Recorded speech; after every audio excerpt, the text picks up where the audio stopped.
A continuación le presentamos un resumen de la edición impresa del Financiero del 22 de noviembre del 2025. Hoy analizamos un conjunto de artículos que, leídos en conjunto, dibujan un panorama de contrastes para Costa Rica. Así es, la nota principal de la edición aborda directamente la economía que va a heredar la próxima administración presidencial en el año 2026. Y a primera vista, la situación fiscal parece estable. El artículo habla de superávits primarios, de déficits que están, digamos, bajo control. Sí, sobre el papel las cuentas parecen ordenadas. Sin embargo, el mismo análisis advierte de inmediato sobre varias grietas que no se ven a simple vista. Exacto. Se habla de un estancamiento crónico de la economía interna, de una debilidad muy marcada en los ingresos fiscales y, de servicios públicos que están desfinanciados. Y se apunta a una causa concreta: el ajuste fiscal del 2018. Que si bien fue efectivo en términos contables, en la práctica significó recortes muy fuertes a la inversión en áreas clave. Educación, por ejemplo. Infraestructura. Seguridad. Y a esos desafíos que ya son internos y bastante serios, ahora se suma una nueva amenaza externa. Una muy específica. El aislacionismo del gobierno de Donald Trump en Estados Unidos y la reciente imposición de un arancel del 15% a los productos costarricenses. Esto nos lleva a la marcada dualidad de la economía del país. El Banco Central de Costa Rica estima que la producción total va a crecer un 4,2% al cierre de 2025. Un 4,2%. Pero ese número esconde dos realidades muy distintas. Totalmente. Porque el crecimiento proyectado en las zonas francas es de un 12,8%. 12,8%. Es un crecimiento enorme. Enorme. Pero, ¿y el resto de la economía? Apenas un 2,8%. Y es esa parte, la del 2,8%, la que genera el 85% de la producción y la gran mayoría del empleo del país. Y esa brecha explica por qué los ingresos tributarios están estancados. Después del crecimiento que vimos justo después de la pandemia, la tasa no supera el 2,5% desde el año 2023. Con esos ingresos tan débiles, me imagino que el fantasma de la deuda pública reaparece. Reaparece con fuerza. Se prevé que la deuda pública supere nuevamente el 60% del Producto Interno Bruto a partir de 2026. Y eso por ley activa las máximas restricciones de gasto de la regla fiscal. Correcto. Limita de forma muy severa la capacidad del gobierno para invertir. Y mientras tanto, el motor exportador, el de las zonas francas, también empieza a sentir la presión. Sí, incluso ese motor, el propio Banco Central de Costa Rica, moderó sus proyecciones de crecimiento para este sector. Ya no espera ese 12%. ¿Y cuáles son las nuevas cifras? Se proyecta un 4,9% en 2026 y un 6,4% en 2027. Sigue siendo crecimiento, pero la desaceleración es clara. Influenciado, dice la nota, por la salida de algunas plantas de manufactura y, por supuesto, el efecto de los aranceles de Estados Unidos. Así es, y hay que recordar que el equipo médico y de precisión representa hoy un 40% del valor total exportado por Costa Rica. Es una dependencia muy alta. Para cerrar este panorama, el artículo señala las crecientes presiones de gasto por las crisis en educación y seguridad. Sectores cuyos presupuestos como proporción de la producción han venido disminuyendo en los últimos 8 años. Y hay una cifra que es una verdadera bomba de tiempo. La deuda del Estado con la Caja Costarricense de Seguro Social alcanzó los 4 billones de colones al cierre de 2024. Es el doble que a finales de 2020, un crecimiento exponencial. Bueno, ahora pasamos a los temas sociales, y aquí es donde los contrastes se vuelven aún más evidentes. Así es. El Instituto Nacional de Estadística y Censos reportó que la pobreza en Costa Rica cayó a un 15,2% en 2025. Es un nivel más bajo en 15 años. Una noticia muy positiva. La institución atribuye esta mejora a 3 factores principales. El primero. Más empleo e ingresos en los hogares de menores recursos. El segundo. La estabilidad en las líneas de pobreza, gracias a la baja inflación. Y el tercero. Hogares de menor tamaño, lo que aumenta, claro, el ingreso por persona. Sin embargo, esta medición ha generado un intenso debate técnico. Hay inconsistencias con otros datos del mismo Instituto Nacional de Estadística y Censos. ¿Cómo es eso posible?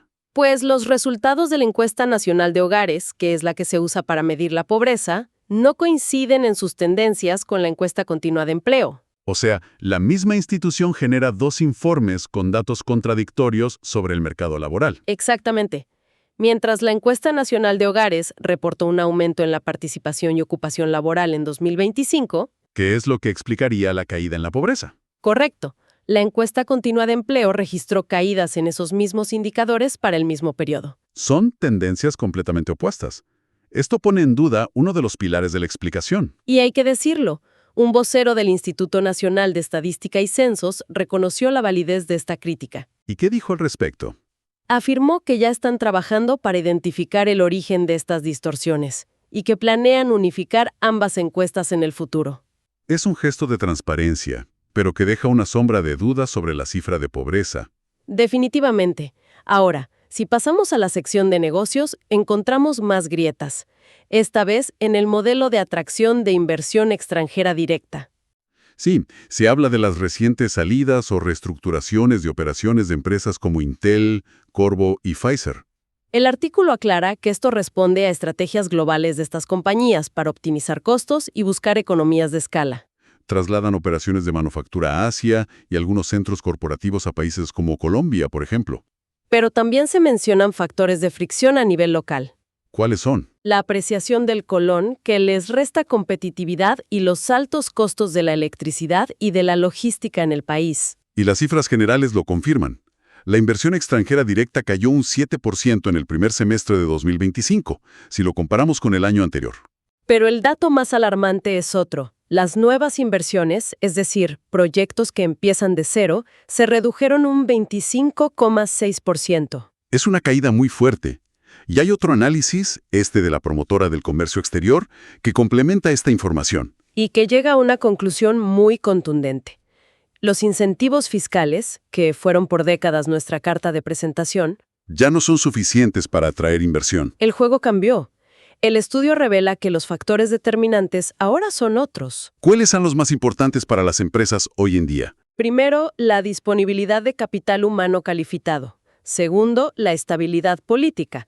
Y tercero, la infraestructura, tanto física como digital.